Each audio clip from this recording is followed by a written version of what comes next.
वाराणसी के मुस्लिम बहुल मदनपुरा इलाके में प्राचीन मंदिर मिलने के बाद अब इसकी मुक्ति की मांग उठने लगी है। सोशल मीडिया पर लोग बाकायदे कैंपेन चला रहे हैं और इस मंदिर को मुक्त कराने की मांग कर रहे हैं और इसके लिए न सिर्फ योगी सरकार बल्कि स्थानीय प्रशासन से भी लगातार अपील की जा रही है कि जिस तरीके से संभल में मंदिर को मुक्त कराया गया, वहां पर मंदिर के जो दरवाजे हैं वो उसे खोला गया, उसी तरीके से अब वाराणसी के इस प्राचीन मंदिर के भी जो दरवाजे हैं वो खुलने चाहिए ताकि जो भक्त हैं, जो करोड़ों की संख्या में जो हिंदू श्रद्धालु हैं वो यहाँ पर आके दर्शन कर सके। और देखिए इसी के मद्देनजर अब यहाँ की जो सिक्योरिटी है वो बढ़ा दी गई है। लोकल पुलिस के साथ साथ जो पीएससी के जवान हैं उनकी तैनाती की गई है, क्योंकि ये जो पूरा मोहल्ला है वो मुस्लिम बहुल मोहल्ला है और यहाँ पर कई दफे दंगे हो चुके हैं। लिहाजा प्रशासन नहीं चाहता है कि यहाँ की फिजा बिगड़े, यहाँ पर किसी तरीके की कोई अप्रिय घटना हो सके।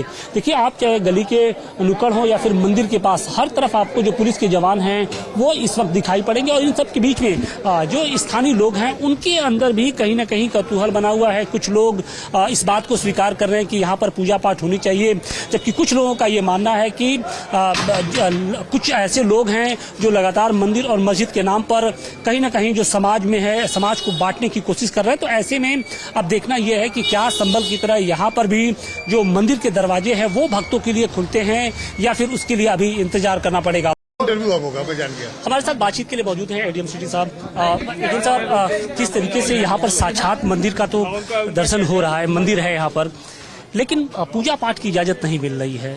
मुस्लिम समाज कह रहा है कि हम पूजा पाठ की इजाजत नहीं देंगे। देखिए, अगर हम इसके मैंने आपसे वही कहा कि हम एक बार इसके रिकॉर्डों को चेक करने दें, हमको थोड़ा सा मौका दें, रिकॉर्ड को चेक कर लेने दें। जैसा भी होता है हम अपनी हायर अथॉरिटीज को बता लेंगे, फिर जो होगा वैसा डिसीजन मौके पर आकर के हम लोग के द्वारा किया जाएगा। अभी तक आप लोग के रिकॉर्ड में ये कहाँ पे क्या दर्ज है यहाँ पर, क्योंकि हिंदू मुस्लिम पक्ष तो यहाँ पे दावा कर रहा है। ये देखिए, दो इशू है।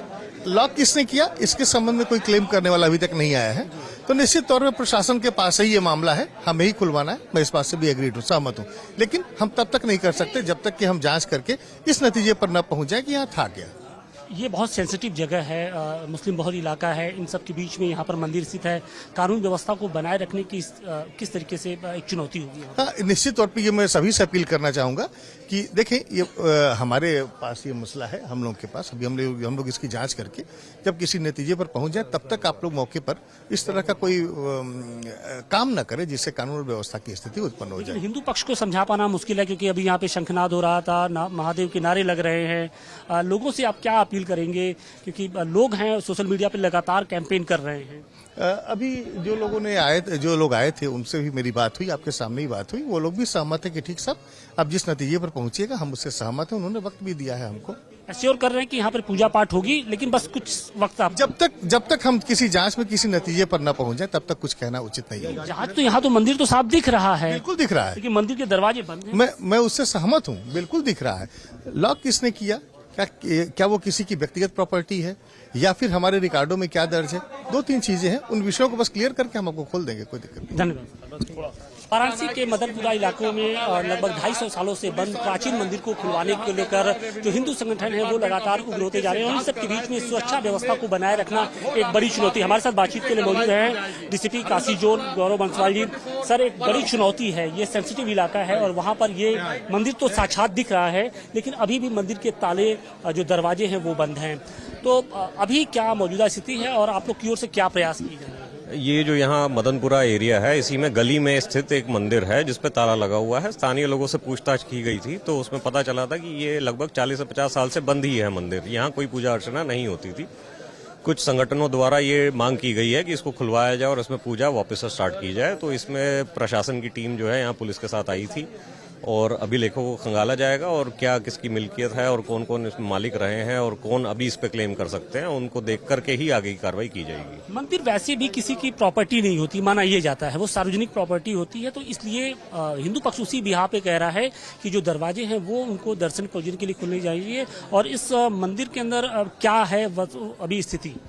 मंदिर के अंदर अभी क्या है, क्योंकि ये खोला नहीं गया तो अभी इसमें बता पाना मुश्किल है। और जो मंदिर है वो, क्योंकि ये एक प्राइवेट एरिया है पूरा, और इसी का पता लगाया जाएगा कि यदि किसी के नाम है तो उनसे वार्ता की जाएगी और यदि किसी के नाम नहीं है तो उसमें प्रशासन द्वारा उस स्तरीय निर्णय लेकर आगे कार्रवाई की जाएगी। सुरक्षा व्यवस्था की क्या इंतजाम किए जा रहे हैं? यहाँ पीएसी बल लगा रखा है हमने और पिकेट और गश्त की नियमित चेकिंग होती है यहाँ पे।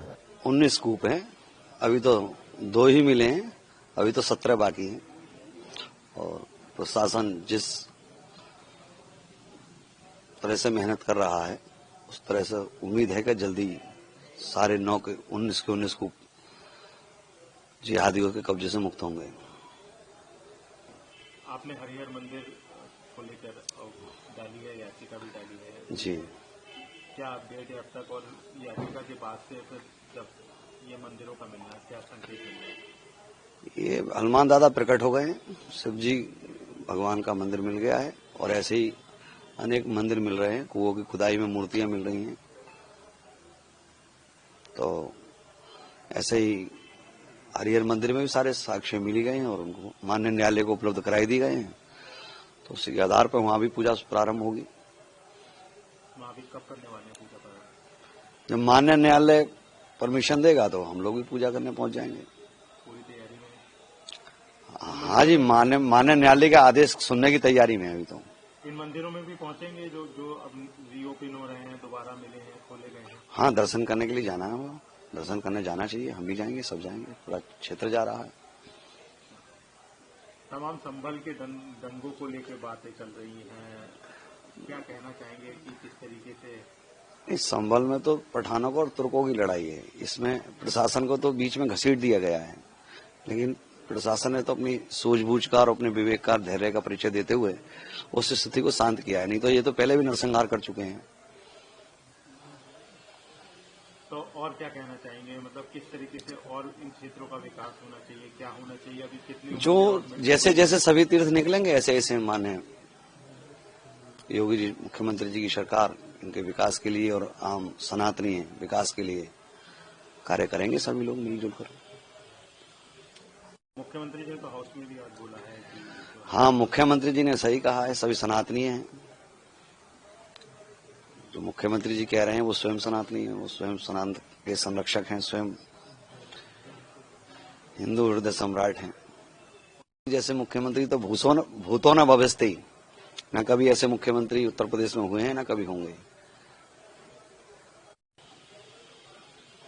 को दबाया के नहीं रखा जा सकता बहुत समय तक, समय समय पर परमात्मा की विशेष अनुकंपा से माननीय मुख्यमंत्री जी जैसे लोग इस धरा पर आते हैं और सनातन का जीर्णोद्धार करते हैं। पहले भी ऐसा होता रहा है, जैसे आदिगुरु शंकराचार्य जी स्वयं प्रकट हुए और उन्होंने सनातन का उद्धार किया।